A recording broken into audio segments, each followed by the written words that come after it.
many microphone because I'm going to say there be with the Siano. Say or any I will be what that one. So one could be so. Now I'm going to so that Yana the Italian was a tomb. A little near a soldier for near South for Niano. No Quanso. A be a fan also be said, Debbie, and then no Quanso because I can't say, or more now, what you want, if you can't know winning what she. If you are not to you, or more Abrafua, or more Anthony, or more normal or Hodida. And you know, and yet, and to quite an over the Guapo. Then you get some of the chick, you may see a mass of puff for a TV radio for you now, and you can't afford to find you now, the artist.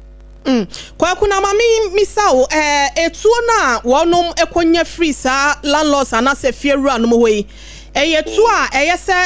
wo mukita se bia mamra ni amane kwan so ho kwan sa na se mra ni mu no ema wo ho kwan se wotimi kipi bibisa ewo wonchen wa say sa agrafo no de omo wo sa omo ntuo na ya na yiye ba omo de kwa yiye na ebi so ko fe ni bi na ebi so etoni bi mu so omo temi de ko eye ahayo omo de ko afum wa etini nyina eka ho nche ya no omo wo sa entu odi ewo omo ho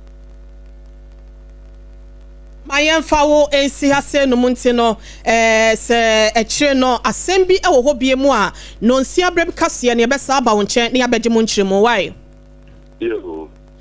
Ebusia yamane bofo kwakujese ene ne bo nkomo free nanton timantamu ede eba ene yentu ansem no so enfama mu na yenwremu ewo mampanyi Rajon Dramani Mahama wono so na kache panyi akodwumedie bi ne nyina no eye dwumedie ya ewiase ma nyina da enkabom kuo no wonom ena womukodi wondwuma ema enam so nti no wode ni kotwawisi ya ne hwene santemo ekobo chi domain monyam hye no so no ewie mu pe na dwumedie no ekwo so ewo Beijing China Kropon emu na ne nyina no eye China mampanyin Xi Jinping ena afenso wone eye United Nations mankabom ko no ena eto kese pam wotiri ede bo ho a wohyehyɛ sa dwumedie we sei enam sayo so mampanyin ekogina se na wogina simpie ne apasoji akasemo na nsam dodo na no ena wode etu dwa emukro ya na woka ye pa ene se wohwɛ ewiase akane no na ye se ema de ye kra bia na se ye gina bia no eye jade anase mukase oba etontro wa na se enwadro wonto atudro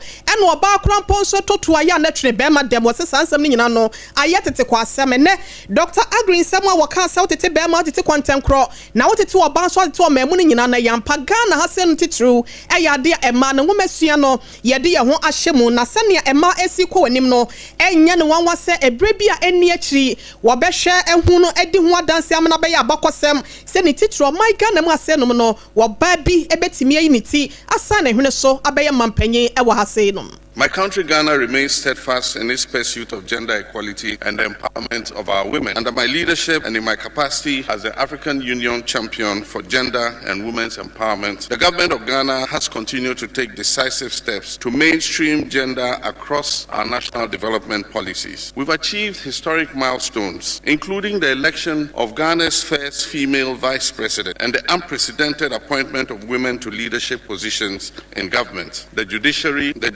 the security services, and key national institutions. These are not just symbolic gestures, they are deliberate affirmation that women deserve a seat at the table of the highest levels of decision making. And I am confident that in the very near future, our women will break the glass ceiling and there will be a woman president of the Republic of Ghana. Esremu se jata gonje ne de hye ya wote jata woma so preso we de Rajon Dramani Mahama ena yekɔ ekotie no ne kasa no wasa to aso ekire mu se wo hwe oman Ghana mu hase no mu a wono aba be mampanyin nani eku ema ho ye die ho nsam no eda na koma pono so no nti no wa hyehye enepa hodo policies ahodo a wo kire se eba beboa ema wo se bi ene eye free tertiary education for persons with disabilities na se wono ma wo ho na makwadua ni bi atechema no se wo remu ewo adesuamu anase womesuamu ewo suapom no se waye no kwa afensu kra no free sanitary pass ya wode ema suku kwada ema yo no eno so wo boso ena ne krakra mu no so no wo kire se wapa ho ntomadwumedie no ene Ghana Medical Care Trust Fund no wo se nyina no eba beboa se be ya maye die ho nsem ebefa ne ntampa etimi efra. We've strengthened critical agencies including the Ministry of Gender, Children and Social Protection, the Domestic Violence and Victim Support Support Unit of the Ghana Police Service, the Domestic Violence Secretariat, and the Specialized Domestic Violence Courts. Sustained budgetary allocations have improved their capacity to deliver justice, protection, and social support to survivors of gender-based violence. We've also expanded many social intervention programs that directly benefit women and girls. And among these are the Livelihood Empowerment Against Poverty program. And as part of this policy, we target female-headed households. The Ghana School Feeding Program, which sources food locally and improves nutrition and school retention, especially for girls. A policy that reserves 50% of microfinance and small-scale loans funding for women entrepreneurs. Nationwide distribution of sanitary pads for school girls to address their menstrual health and also prevent absenteeism from school. Free tertiary education for persons with disabilities, especially women, and the no academic fee stress policy. Mampenyi John Dramani Mahama ena yeko ekotie na no disemi na enche bia ena anese for ya woremu wo omei emu eye oyekre editi Ghana ban ene asoye hwe yapom di wonsam so na enore nam so ama ene due wo so for ya wono na hwe yapom di wonsam so ye yewura kwabna minta kando ayensem strefo nhyiemu a yensem training na no ponchicheku enso ekopie wodwumedie na se a wotomade ne se nyame ya domo abosumi ye di enum ya November busu ye di yenim ewa afie mu no aban no edi nhihye ya ba womo a nurse fo aban no de womo kedira no aban no ebehwe no wetua womo nyina a nurse fo a womo dodo ebeye 7,000 di aban no mehwe na November busu me no wetua womo ka. With immediate effect, starting from November, the Minister for Finance must pay them. And I have in my hand the letter to that effect. And so these were the difficulties. I empathize with anybody who had to go through this painful situation. By the grace of God, we have secured clearance for these more than 17,000 health professionals. That was not the only thing. There were issues about conditions of service. You've heard them before. Ladies and gentlemen, as I speak to you now, that's about 6,500. That will add up to the 7,000 already being paid, making 13,500. That's allowance. That's over 6,000. Cabinet has approved.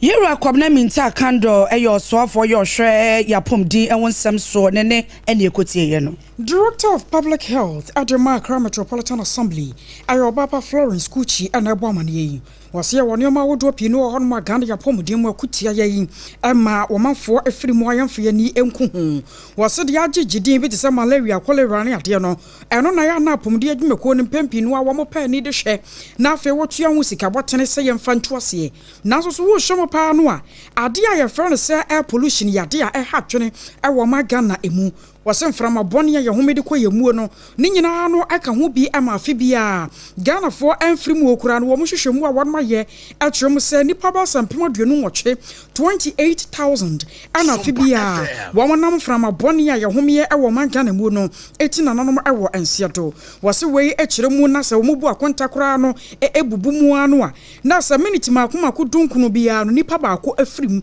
e wo mayi mu enam sunti e wo kwakwo nya se o man no ya hyase ne ho dawuru na ye kyerkyerɛ mu sɛ bi oso obi kwa kwatena nkwankyɛn na wagya ne na yesi ho na obi foforo aba homie obi ɛtwe cigarette na obi foforo na mo nkyɛn no wo homie ana afei enwura ya totogu baabi basa ekogya nka bɔne ka akyi ntutuo ni ade no saa no yoma no nyina no woka bomu a ana emframa bɔne ne yenya ɛwɔ mayi mu nanso akwakoyɛ sɛ saa de ne yɛmfie ne nku ho aban ntwa sika bɔtene bia sɛ yɛ hwɛ ne yɛ de atuase nti dane da nyina sɛ ɛkɔso ne sɛ ɛkɔso wabesra pa se eneyi a eni aba ho na Accra Metropolitan Assembly wo mo so hye se ye wo mo nhwemu de apie dwasa no wo besra ba mo mpanyifo se we no asodie we no eni kwa se da Ghana aban ko aso ankrankra nyina wo mo hwe ne yenye bi mfamoa ye mpotem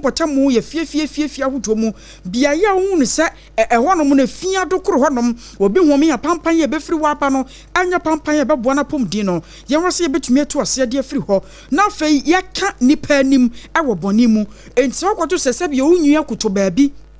na wo janenan wo ye nneoma ensem fata wo two se greta wo hu ni se ede ewo hawo kese ne sunsunso beba ya pomden so a ye nhwe se de ba ya ye se de so menu yi ye betumi asekere ne ya pemu aka bone na aboa masa air pollution ya ka ho asemi yɛto aseɛ ɛwɔ mayi mu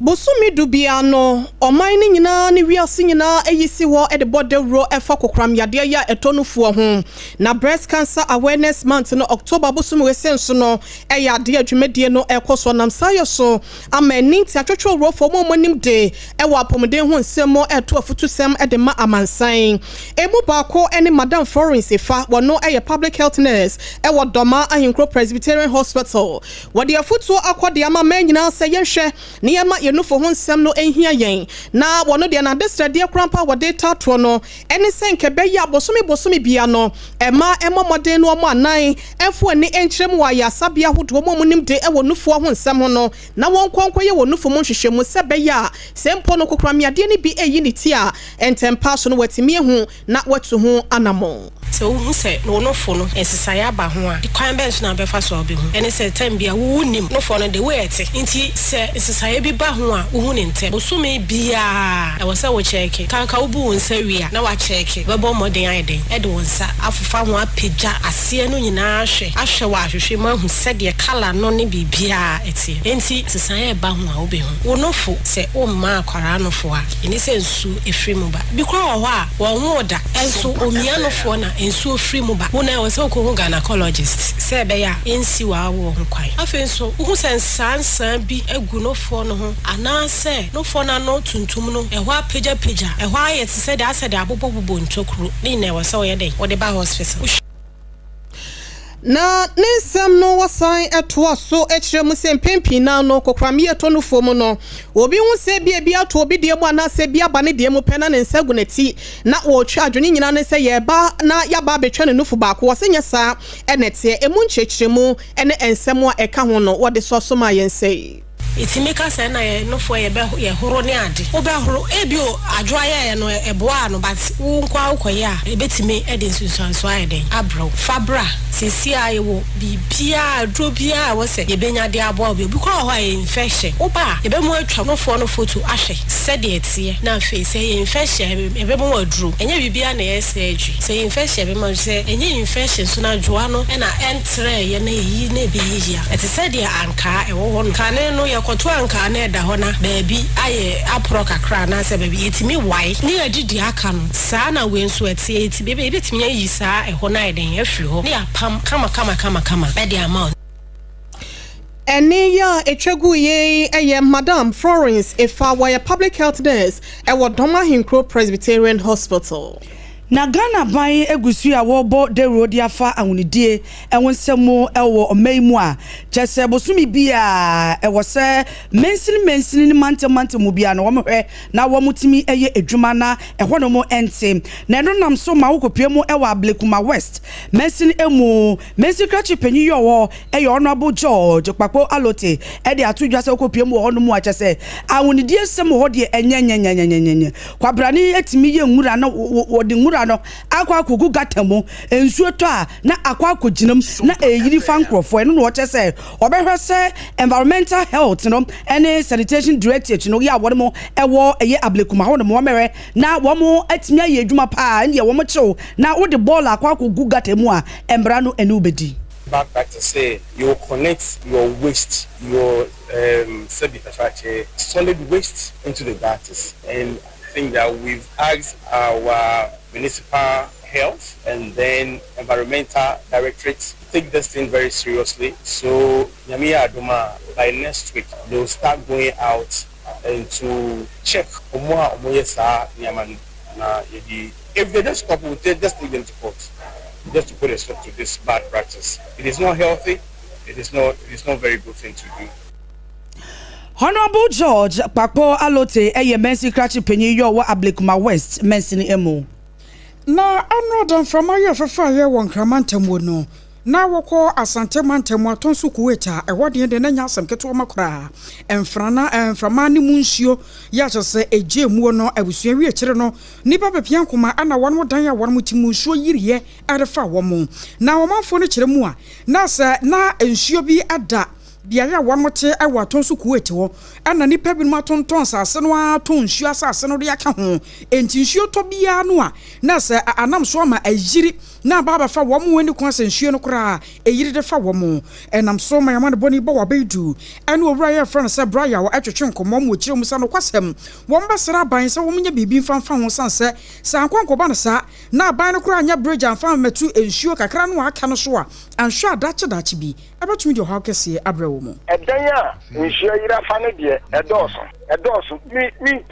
enka even wona wo muntimi so ano no etutu afifie na se am kase yiri last mu ho baby nsuo ni yiri yama ebe fa danya wo nya mediri mu huri fampum ekosi fie na chi asane ye kona owo kura ebiri mu kotre tresi so owo kekekeka ni pa bi mi kase fire service fo na be fa sa ni pakro ede ne ko no maka nsuo na on be fa o me de o ko hospital eti papa asem na me kan edanya nsuo afa de doso sa me se me kan a ntimi nya fidie so nkan ye ne nsuo de efie ni de doso ebi mu kura tutu afiri anu mo na te ya hwe se obia no woko na ekuro ni sai enti ye frɛ mo a ya pamocho enti ye mampanyi kufo ne o mampanyi kufo ado aye no wo mo ye o mampanyi ni wo mo hyada ne ska wo mo nya sa gota ne metwam nko I was your way Agyeiwaa Oheneyere kana tonso Kuwait ana manboyi efiri afeye ni entremu ewo otimantam ne mu na nkwanta municipal ene yakwa rekro bi ewo ho a ye frɛ no abrewanko na asembi esi wo ho ne nyina ne se gwan atwode ekuro no ya ena se community ya wo mo abrewanko no ena ebo sa kwadu wese ne nyina no ene se wo kyerɛ se bambo adwuma yefo ne titiro ne asrafo ya ban no ede wo no maba ho se be ya nkwanta municipal ho no we asomdwe boa wo betimi anoma no ewo ye na ahodo ya esisi wo ne konkum ne ho wasa ekire mu se wo hwe wo ma yade wo ma be ya asrafo ne yeso mehwe ma bambo ho nsem no enkoye nanso no ayasa won ankasa no ena wo mo ese twa wo mo ho ama bambo ho nsem no etimi atoto apene nyina ne se wo kire se krono die bia ekɔ ho no eya de a won makoka kire asrafo ne apolisifo nanso no enya de a ekɔ akosi aga na yade ne ma hye won sa bambo ho nsem se behwe ne toto na se bia obi aba be wia me bayre ma ba bebo ho kwadu e de atwa wantimi ankyere nipa na na se bimpo a wantimi anya ne kasakire na asem ne konkon ho na wo pese metina ho din sa asomdwe ne mra na sesen wei eye kwadu ho nsem ya wonom e de bo afen so no de atoso mienu ene se nu achi ya be menda wo kire se kafi ho nsem no e ya de a wonom de hyehyeye egu akwam na be me bi a ye friend Lucas wo kire se we ni hyehyeye no so yo bi a ne honam dua kwa ne bi atechema wo ye disabled person ene wo kire se wo buso nte no asrafo na kwatwituo ama ye kese wo kire se waje ne kra e de free nsem adehye kire se sansem mienu we se wo srese ne mu animu ya empanyimfo emremu na ba bia esefata no wonom emfa emra no ento. Ladies and gentlemen of the press, this is the plight of Gwan Achode. This is our plight. Soldiers just came and for no reason just killed this gentleman freely because he was already in his room. But when he heard the struggling between the soldiers and his brother, he decided to come and ask, what is it? As soon as he opened the door, then the gun was released on him. This was exactly what happened last night. In fact, just after that, they rushed and they boarded their armor car and then off they left. Some few minutes later, what we heard was that one of them was taken to the hospital and they orchestrated a lie that when they came, the gentleman was struggling with him and that was why they shot him. We are hosam ye no esi ewo eye atwode kro ba ko ye no anase community no ewo abrewan konkwanta municipal ni mu emu ensem ene yada ne de atwa kase isoi. Na police for ya one more ewo Eastern South Regional Police Command no achi nipa emienu a one more esusu se nipa emienu afa wo ho adwen ese ohini bi a wo achim kwaban wo mo ekwa kokuno na police for echemu se wo mo enya entiye ese sa nipa emienu ya bako eyo ba na bako nso ye bema oba no ye friend Emilia ekua aso ena afa bema no nso boto akwa set wo mo mienu ena wo mo hyehye ho se wo mo kokun ohini wo mo che se ohene no kwa nyame adomu abosumi ya yewumi ya ne de to so du enson wo ye dwumedie kese bi afahye bi e wo achim kwa ban wono mu a sai nipa mbienu ehihye wo se wo mbeje ne nkwa afini nsem krampo ansa na sai dwumedie no etimi abaso DSP David Fianko Ochre wono head of public affairs unit wo Eastern South Regional Police Command no wono na cheche mu se October busumi ya ne de na to so du ebaako na che se anano meminde ya na omunya nteye esa sa nipa mbienu a mabobo wo mu edin wo mu ahyehye ho ya wo mu apenkofo ya wo mu abo wo mu pass wo mu nko na wo mu koku ohini na maame baako bi nso wo mu suso se enche bi asa maame no enso ye bebo ni din so mbe ye ohima ewo kuro no so enti wo mu koku nipa mbienu ohini ene hima ya wo mu ewo achim kwa ban wo no mo na DSP HM sem sa 11th October no a ena wo mu nyante ebowura mu na che se wo mu akohan nkofo a maame ne de wo mu sa nipa yi a wo mu ekwakoku eye ohini ene ne hima no 50,000 Ghana cedis se wo mu timi koku wo mu wi a wo besan so de 50,000 Ghana cedis e de aka ho na che se wo mu awie adwuma no a ene sa na police force wo mu kodu ye no sa nipa mbioni aye kode chasade asakora wo mu aye kode ya wo mpese wo mu bowura mu ewo ohini ni fie na ho na police for ne wo mu kodoa wo mu ese na mu ye de ho na wo mu chechem so wo mu kwa mu twantro so wo mu kwa kwaje ade wo ohini wo no mo se da bi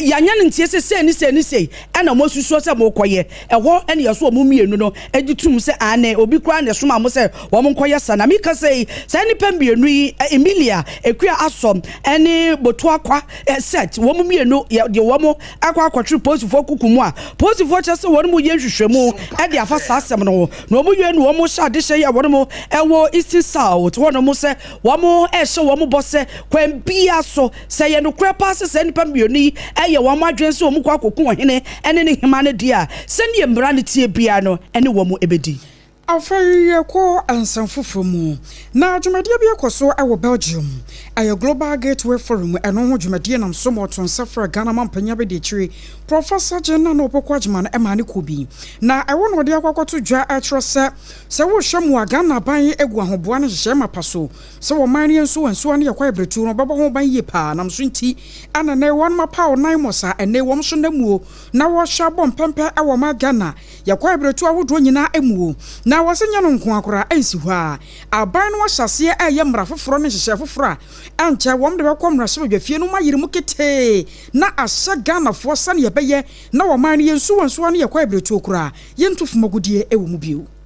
We are working towards banning mining in water bodies. We've been mining gold forever. How come all of a sudden all our waters were polluted? The water sources are normally in our reserve portions. And that's the reason why those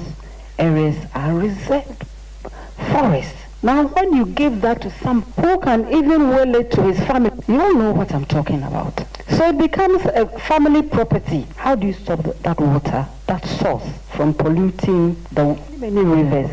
from the source to many areas? A bill is being prepared to reverse what we saw and to ensure that the people are moved out of these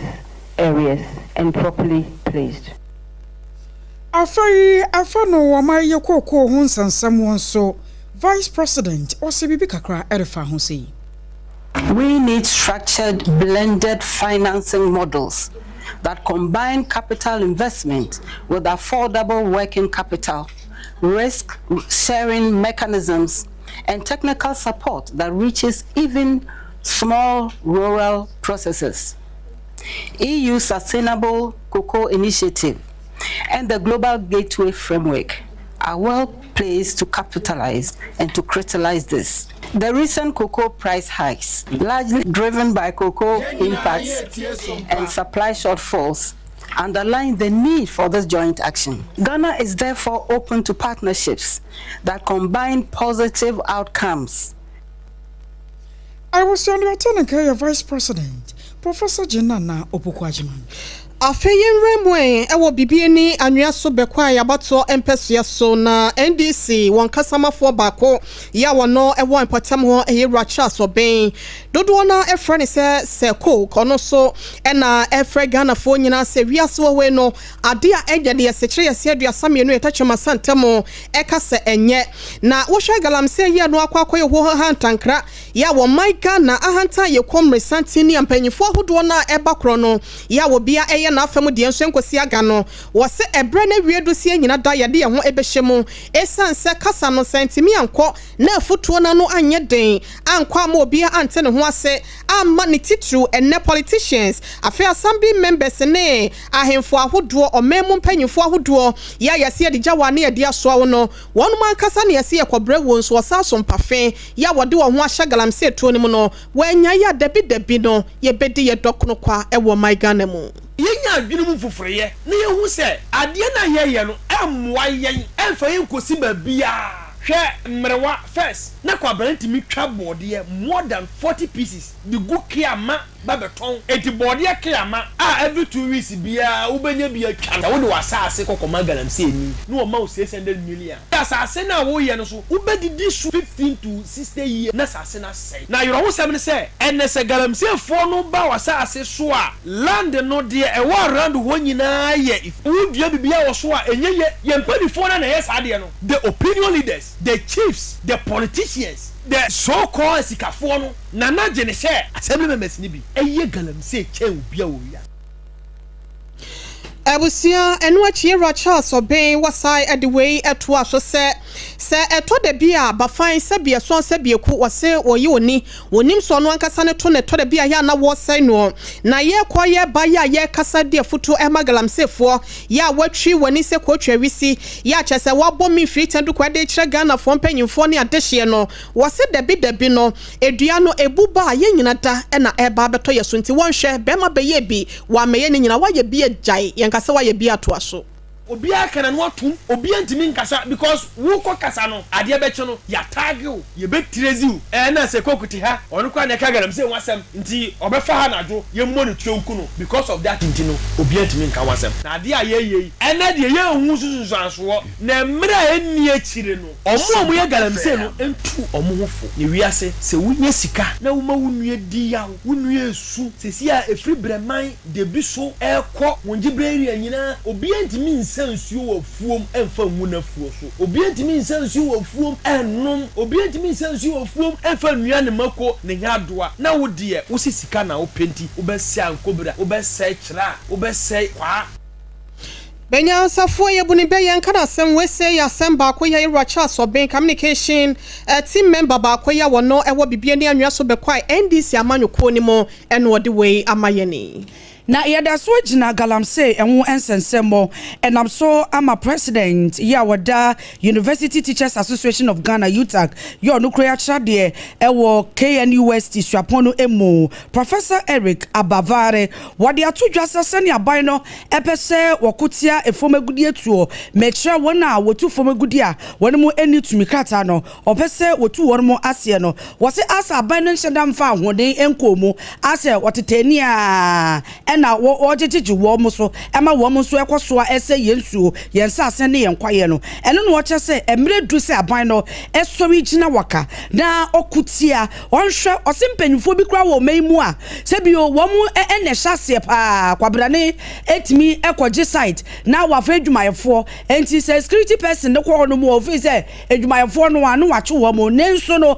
ebia aban mu panyimu pa ya wo ska ewo maimu wono na ne nsa hyase o se ewo ene ewo se aban no ehyase efi wonhwe mpanyufo a wo mo aban mu wo mo ni aban mu a wo mo nsem ewo bie no won hyase emfi wo ni enhwe site awodo a ewo omaimu a wo mo ene omudin ehye ase no woto so echem se ene esane mpanyufo ni bi se bi wo mo pese minkumnya nti no kwabrane timi ka se krache miwu ameko an osu owu obeko chese odi de ewa asase so owu no anko heaven kwa ne emfa no ho wose sa na mpanyufo wo mo kasa etie nti kwabrane akra ne timi ekɔgye site na wedidi a sɛ yensuo emfa no ho sɛ nkyirima wo mo ba edien ene wo benya wo emfa no ho wo senkenkane no ye nananom a na wo mo wo ho no sɛ nka wo mo sɛ yensuo ene yensase ne yenkwaye no ankene ebia babie dui nke ye nu wo kra nanso asan sɛ wo mo bo ho ban ne nti no ye ba ye etimi nya bi papa bi e de afiri asase no so ento so obɛsɛ sɛ sɛne ye nananom ye no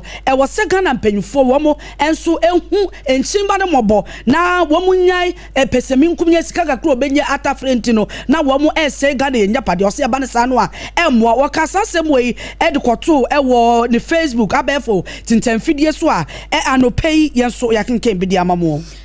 afei ye ko freboy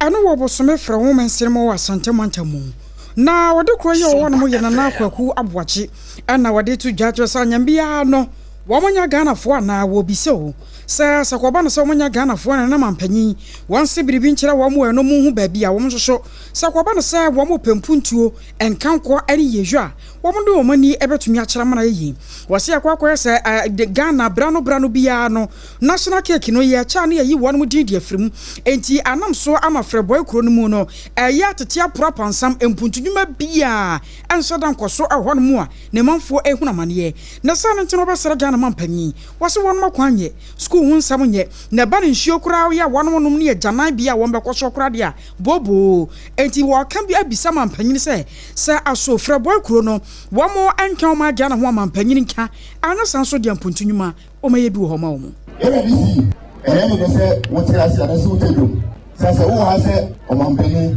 fo wa ma de sɛ a me do mo no de asere wo ni wo ya sɛ nkra me de ma wo na papa e papa adaluma fo ye mpuntu akansi ni so obi ma yen sa se e me ka pray ye wo yi ne jackson kra che se obi ni ayama ye adaluma ya kwan ye sukusem ye isuo se bi na adaluma ye jamnan we bi si adaluma se na u ti se o man peni dia me ne man ene me peni fo e di jaw se my papa asonte na se bi o cha on kai fo be man se se drop to some video here for my take your home to mama kwentu e prince e to aba no e ne se be yeso yi onpuntu o se yenya eni really see your own ntuka oniam my papa so say for we yenya onpuntu abusua wari ayodi kro ye wo freboy ano wo bosome frɛ wo mansini mu asante mantamu na yekotie yi Otie Sompa 106.5 area from Tobacco Sebo 2074 ne yekanfo diamon nipa de won man wa yo ho aduru sansa ene yade no anka setata ba so obi nim da ba ma owuo ba befo akọ ene nti wo hwe na wo yo ho aduru a eye akwaba no se ma wonyini che na 2074 ye 20 aka no se T74 de ye tene so ne yasore eye dru won waso a ebuwa pa e ma mo gya tumi di afusane wo mu afei wo ye obi a wotaro nom 2074 yade anka wontantam enti yade beti se hepatitis B kidney mu nsensem wo bowa etoto so bebre ewumu anase wanim ne wonsa na ase honhono na wona ase tatai asthma yade afei wo bo ne tumi hyew se ya sa yade we nyina 2074 da romanti wonnum bi enya sa yade we bi da na mema no mo prostate no enlarge nanam sunti wo huna mane no koto 2074 nanom na hwade wo bia wo sugar level so kwosoro kwa yaresabia no yesi wo sugar level no say kwosoro anie ano se 2074 ababo papa na ama moja no atimi ade afusane sugar level no besan so aba na ma ama ho atumi ato sano so an Food and Drug Authority one more atum se ehye na anya na awo pharmaceutical shops herbal shops awodo mu nsabaka bi wo ko ka shi drug lane When Sabaka be anase kokumase Ashtown, Kwalena Keba Honmoa, Bibiani Afray, 0246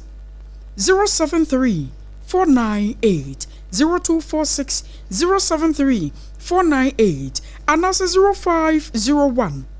62 8931. Ena ye kanfo eye promosido wonom so enipa ya wode abedwa so yanvita no ede amawo we se no eye aduane bia enkwada ya wonom anya free bese bosumi nsia ede kro no ena yasesa enuane no bese edu ensia ne akire vitamins and minerals no zinc iron and calcium yede ahyemo mase twom se wonom ne se be ya wapomden ho nsem wonyine ho nsem no bibia betime akọ from de amawo eno ti ye kanfo ediama awofo ene ahwefo mo amoma won pair didie won pair duane no eya na manya promosido wonom yam vita ne bi ede amankwada no obedidi ama wabo onwedie ma wankasa no so no wani beje sampa mebei wonyini e wo fel kwan so na wo modie wo hwiti wo ena afen so ebrodie no e wo honti no sane awoba no epebia no ne sa ebeka na pomde ho nsem no so no bibia etimi awiemu do FDA fo ede won stamp esi so yam vita kopebi e wo store na shop biemu na efama obama na didie ho nsem enkoyie saa so na abusua ye kanfo ede ama wo se enei no se wo pese wo hwe na wo beye wo bi ya chese ba se aduane ho ensem wo betimi aye ama no aye de na wonya boafo bi obetimi ya boa wo te se kantete no ene ye wo ye aduane abrewati anam na adwo adonko no ogina wo nche wo se fa wegum fa pepele wegum fa wegum na eye onga mama's helping hand eno na eboa ama ene ye nkotom rescue ahodo ena afenso ye nuane ahodo biada ye yono ebetimi ama no ayede na akase eno ti ye kanfo de ama ewo mu asoto dodo na no nte no wo kwa de distimi akokọ anase nam wo ho anase ne ye stew de ye jollof ahodo ni nyina no ebi wo ho eno nte no kwa wo se mepe onga mama's helping hand mam hinsa no boafo ne eya pebi na efa ye waduane na bibia so enkoye ewo odel kwan so na udidi wie ya pe ewumeya se yade ebeba oni peduane mu nti no wonya eduro esi wonom kwan bia so nipa de ye ne etidi yade enenam wedidie mu ubenya etidi yade wondam oni adete enti bomodi ase eduro a ubenya esi wa onomu etidi yade no ebekọ eye time herbal mixture bedofo etidi yade anu eduro ba ko pe eno no enye no nkwa wontimi ne di wa ho enti osetia na etienya time herbal mixture nduro no ebebo papa general body pains unam ya we no so time herbal mixture na eno waso bi ene na otafrija owusu Agyeiwaa ede abedwa so ne de edutwom edutwom time HH mixture ene ne capsules eno mienu mese kaninya ebom wo mo yentafo wotu wo ntemu enye yie enti ka time herbal mixture no another time HH mixture ene ne capsules no bom na wono mu a edwuma yekobo edwuma pa ewo ni peduane mu na sa nwe yade esa enie be ma wontumi anwenso odwonso a ebankitenkete bi odwonso so a wote yaw time HH mixture ene ne capsules afei onkomo ano wo immune system ne ebusiri yie pa ema ne nya hoden ema pa sanso ene oba wonomu ebebo pa ama esiesie wa himfie wonomu ama na na bonwuro mo wo say yes wo ye oba usiesie wo ho na eno da nchen ya be ma wontimi mo adwuma wo mpam so a ebebo ama wotimi afaya time HH mixture ene ne capsules emanom emema so etimi enom boru a herbal shop pharmacy shop bia ewo memo afana ba bia na say do so post na opetu afrena na otafrija owusu Agyeiwaa 0244 417 669 0244 417 669 na woni nana entwetwe enkomade chama ye gina no so ne dane ye hu tiawa le abasisia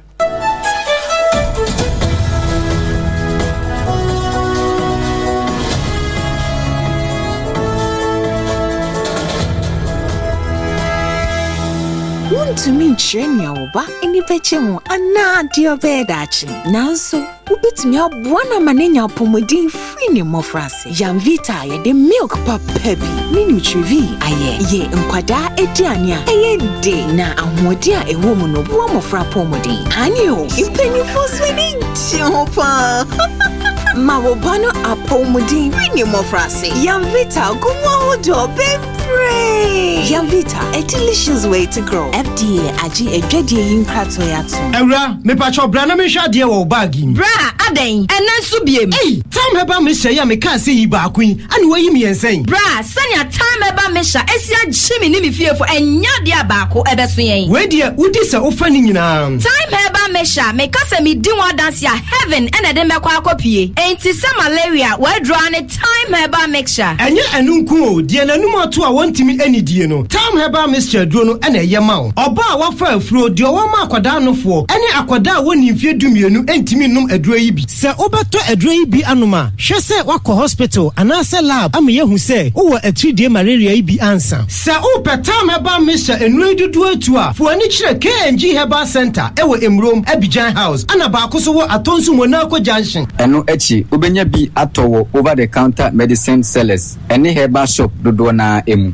Fre 0244 417669. Kayo, set time no TIME. Time herbal mixture. Afi malaria fever bi adani ziba ewo munu be tuako. FDA Agyeiwaa Oheneyere Obaapa yi atum Endpoint Homeopathy Clinic. Ghana ha di obi anim sesa ye prostate. Na baby omutimi ye screening ema hu ni ye etu ase a. Na eye Endpoint Homeopathy Clinic. Anase eye kidney, eye liver problem. Wo fa baby ena adwodwo. Na de fa ne premature ejaculation no a. Ba ma bi a wo ne wodofo akwakwahia. Asa wo di ne ho agro. Asa wo tonte. Ene ye bra Endpoint Homeopathy Clinic na ye moa wo. Ema ne mema mo pa wo. Eye Endpoint Homeopathy Clinic. Wo mo dem fua. Yare bia infections bi ne wo ho. Anase bia wo hwa wo fa baby na adwodwo. Kidney problem, prostate de eye Endpoint Homeopathy Clinic. Kuma se ubehu Endpoint Homeopathy Clinic. Ewo kronoma bohia. Ena Accra hanso so de wo mo gina mu ankasa. Ewo Spintex bebre friend share signboard no. Tontonte yenum nsane efa adwen ne efa adwen ampa say na nim say bre bi beba ama tonti na 74 opa ye ne simple T74 abeye adru tonti na 74 ana T74 asa twe ya dwene asina nanom dodo so say de na dodo bua ma na nanom enyare basabasa no sa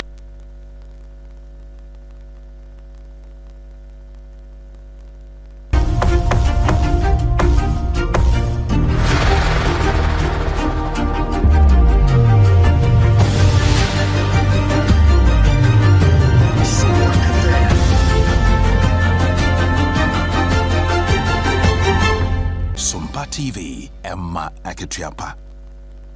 Emma Akosua Pampa Pranto Berka se na busua yemfa ne to aso no Emma moen na ye remu a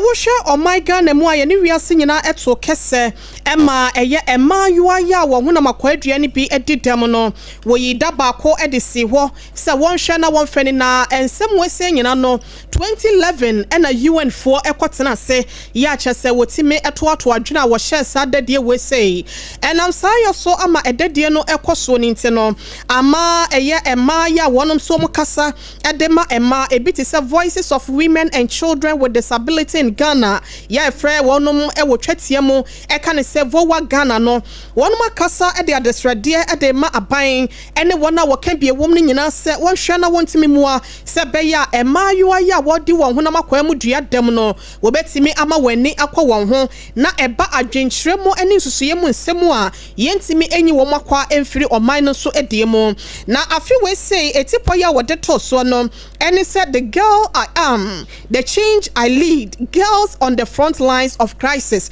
na chese ababa wa ya me yo ensesemu ya me di animu ene wo how ahodo ya yedeme na esitwe no ano ewo mu na ne nyina ne se wo chese setipo asem we say no eye ade bi a echese emayuwa eye ade a wo se wonya won ho fedie e wo se wotimi edikan ewo ensusuyemu e wo se wotimi enya won fa hodie adwenkyere bi ekoso a ene akanie su bi ekoso a e wo se ema wonum kwa no mo so etimi di won ho ewura mu bi ne esa de nsesanye mapanso etimi eba wa brabom wo kire se wa bra krata ya wo de babonten no ene se wo hwe o Ghana e ade a ye kase no eba fa hodie ho ensem so a Ghana e ade a ye ne amansan eto kese se be ya wo bi abenya ne fa hodie na so no wo kire se ba pomde ho nsem ho ehumesua ho ene nsem ahodo wo ye kamo na ye maayua ya wo mo so no edidam no ede afrim ya wo se no no akwa ya rehosem ya ebreni ni se wo mo nyina beka bi na wo bia so ama na adwene aba maayua no so na timi aboa ama won so ye ntwa won mo nja ewo oman amemo ene ne nchechire ya chechire ewo Ghana ha se nom ne ho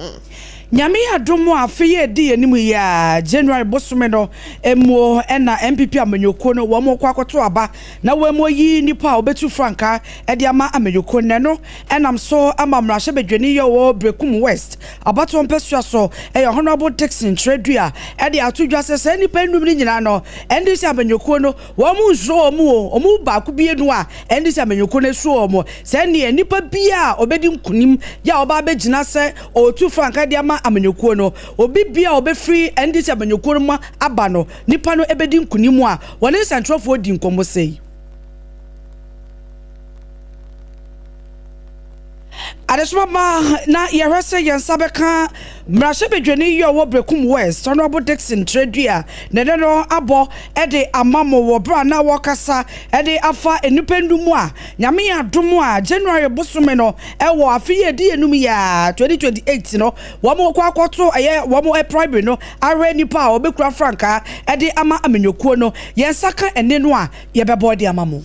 afa yanko awokansie mu ensemu na eno dana Ghana na yegina kono na kono na yegina no nyina no ayese FIFA World Cup 2026 qualifiers no ebi anana yebo yene Comoros man no ene kosi akan ewo nkramantamu na nyasem keto akora na wo hwe park no so a eno kora no na A+ de magana si ebedi nkunim sansa achitafo a won ko ye omkota Ghana achie no na akwakoye nikasem ene enegesem de ama omayinam so ama eno Ghana Blasters nso yade ate omayanim ahye ba ko Comoros one man to me answer bi na ebra nkunim die ne ba ye pe ya just 90 minutes na referee de 4 minutes ato so ye bowie ya pe ana FIFA one mo trobato one mo official website e wo Facebook sa Ghana ya qualify na ze enkurim na anya ya adwuma no America mamu ye ba ho Canada ye besi ho Mexico nso ye beba enti wo manfo a one ma ya twene se nyame ya mo 2026 one bese wo mo nam football ho na fe one mo tu kwan no na sa baba da one ma ba mu anam so ma Ghana man panyi ye Roger Dramani Mahama akokwa ji ko ye na de che ya pa no wo kotro ye ni Facebook wo de koto wo kira se oh Ghana Blasters ma ya de papa na fe na mu ankasa mom ye hunu se wo dono a Blasters emira bi atwa mu na Ghana fo wo no ahya se ya ebabiem na wo besere se mom ma ne nso ha ya wo nkoso ankura wo mu die mu se ne ye be ya wo mba ya ma na ye fe na dara da nyina no echitafo no won makoso ata Blasters echi yenko wie ensem ni nyina da ewo obi man so na South Africa man mo arahusem bi esi ama enam so nti no enipa bese aduanan mienu ena wonom ahwe wonom enkwa na se nipa wese nyina no so no eya Zimbabwe ene Malawi adehye na wokyerese na wo tukwan efri wonom so ekrom ede wani ekiremu ewo eyegebaha ewo Eastern Cape empatam ho ewo South Africa ho na wo sa akofie no kaga na hase no nkrampatam ase no mu a besa wonam ebri aside obipo no ho no ena ekun no obi ehu de yeyo ena bas anase ehyen ya wodenam no echi akwasi nchen ya ekoto sa ekunimo na wakyerese enam sayo so ama enkwada besa enson ema du nwotwe ena emema nso so edunson ena wakeka wonom bo ma wokohye mo ewo aduana mienu 42 ya yakasa watina nanom ewo ense do na wakyerese nipa baako aduanan enkono 49 ena wonom so eprepre mu odi ayekasa a doctor for ne apomden ho enim de fo gina won so tenten ya wo pre won kra esi atiasefo asase so na wakyerese nipa dodo anu wo bas ne mu ankasa de enya de a wonim won dodo na ese de wo hu wonom no ehon sam ena wode atodwa na so ne nyina mu no